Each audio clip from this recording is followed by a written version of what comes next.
Ini banyak orang penyimpangan-penyimpangan yang terjadi. Sebelum kita bahas masuk kepada Ramadannya, ini penyambutan Ramadan. Ya. Penyambutan Ramadan di mana-mana banyak sekali dengan berbagai macam acara yang mereka lakukan. Di antaranya yang saya sebutkan di sini. Yang pertama termasuk yang penyimpangan ini nyekar. Apa itu nyekar?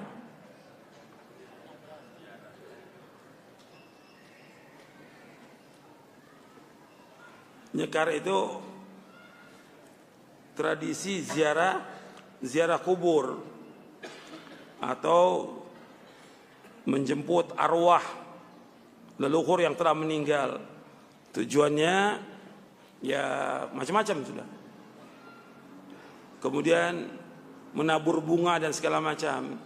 Soal ziarah kubur pada hakikatnya disyariatkan dalam agama Islam. Perhatikan, tolong semuanya dengarkan baik-baik supaya tidak salah paham. Ya, ziarah kubur pada hakikatnya disyariatkan dalam Islam. Yang menyuruh ziarah kubur Nabi Muhammad SAW. Kata Nabi SAW, kuntu nahaitukum an ziyaratul kubur fazuruha fa innaha tudzakirukumul akhirah. Aku pernah melarang kalian ziarah kubur, sekarang ziarahlah. Karena ziarah kubur itu mengingatkan kalian kepada akhirat. Disuruh untuk ziarah kubur, tapi tujuan ziarah kubur yang pertama yaitu mengucapkan salam. Yang kedua, tujuan ziarah kubur mendoakan si mayit. Karena mereka butuh doa orang yang hidup. Yang ketiga, yaitu supaya kita ingat kepada apa? Mati, ingat kepada akhirat. 3 itu tujuan ziarah kubur. Ini dianjurkan. Tapi ketika ziarah kubur itu seperti yang disalahgunakan oleh sebagian orang, menjelang Ramadan ziarah ke kubur-kubur wali Songo, dengan tujuan minta di sana, minta supaya diberikan barokah, dimudahkan rezekinya, supaya mudah jodohnya, enteng jodohnya, supaya tetap jabatannya, supaya terpilih dalam pilkada. Ini semuanya syirik. Paham ini? Syirik ini. Minta-minta kepada kubur secara akal yang waras, masuk akal enggak? Secara akal enggak masuk akal. Gimana orang sudah meninggal, dimandikan, dikafankan, disolatkan, digotong, dibawa ke kubur, sampai di kubur orang datang berbondong-bondong minta. Akalnya bisa terima. Apalagi syariat. Enggak ada seorang sahabat pun yang datang ke kubur Nabi ketika terjadi berbagai macam peristiwa yang besar. Apakah kemarau, apakah peperangan yang terjadi, atau ketika orang-orang Madinah terbunuh di zaman Hajjaj bin Yusuf, nggak ada yang datang ke kubur Nabi minta tolong, nggak ada. Semua larinya kepada siapa? Kepada Allah. Yang bisa menghilangkan bahaya hanya Allah, yang bisa memberikan manfaat hanya Allah. Sampai Allah mengatakan, wa iyamsaskallahu bidurrin fala kashifa lahu illahu. Apabila kalian tertimpa oleh bahaya, musibah, petaka, penyakit atau yang lainnya, tidak ada yang dapat menghilangkan itu kecuali hanya Allah. Allah sebutkan dalam surah Yunus ayat 107. Nggak ada yang bisa menghilangkan kecuali Allah.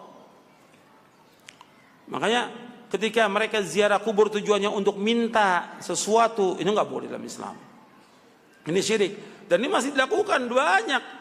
Orang kalau ziarah ke kubur wali bukan satu mobil, berbis-bis. Tapi sedikit orang yang mengingatkan. Ini harus terus kita ingatkan. Justru kita sayang kepada mereka. Kita ingatkan itu karena apa? Sayang kepada mereka. Kalau mereka jatuh dalam kesyirikan, tadi saya sebutkan akibatnya apa kalau syirik itu? Amalnya semua hapus. Mereka hidupnya susah. Mereka telah berbuat kezaliman yang amat besar. Tidak akan diampuni dosanya oleh Allah. Kemudian Allah akan masukkan mereka ke dalam neraka. Justru kita ingatkan dan terus kita ingatkan ribuan kali ini karena kita sayang kepada kaum muslimin. Justru yang zolim, yang kejam, para ustadz dan kiai yang membiarkan demikian orang berbuat syirik. Nggak pernah dijelaskan kepada umat itu bahwa ini perbuatan syirik.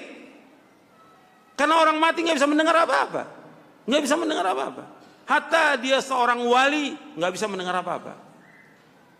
Yang bisa mendengar hanya Allah.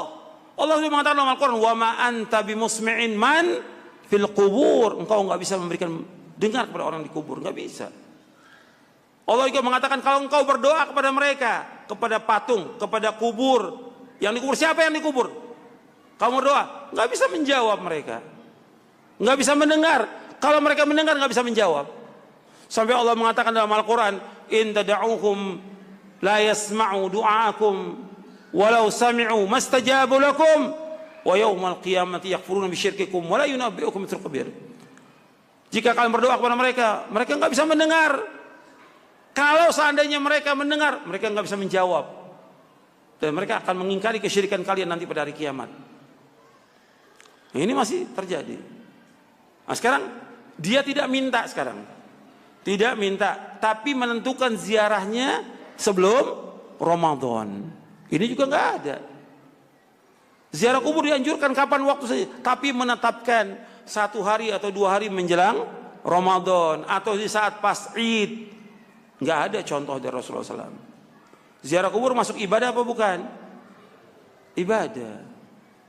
Nggak boleh kita menentukan yang seperti itu. Jadi Indonesia masih banyak ini yang disilakan dengan nyekar. Kemudian juga yang lainnya lagi, penyimpangan yang terjadi dalam menyambut Ramadan, seperti ruahan.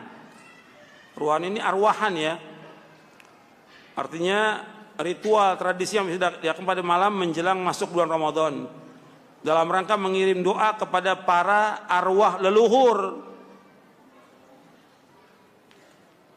mendoakan kepada mereka dianjurkan. Kan tujuan ziarah kubur itu mendoakan. Tapi seandainya kita nggak ziarah, kita mendoakan sampai kapan waktu aja. Tapi menentukan ketika menjelang Ramadan nggak ada contohnya. Nggak ada contohnya seperti itu. Kemudian munggahan, ini dari bahasa Sunda, ini unggah, makan sepuasnya. Kan kalau mau Ramadan sepertinya dia nggak pernah makan tuh, tiap hari nggak pernah makan.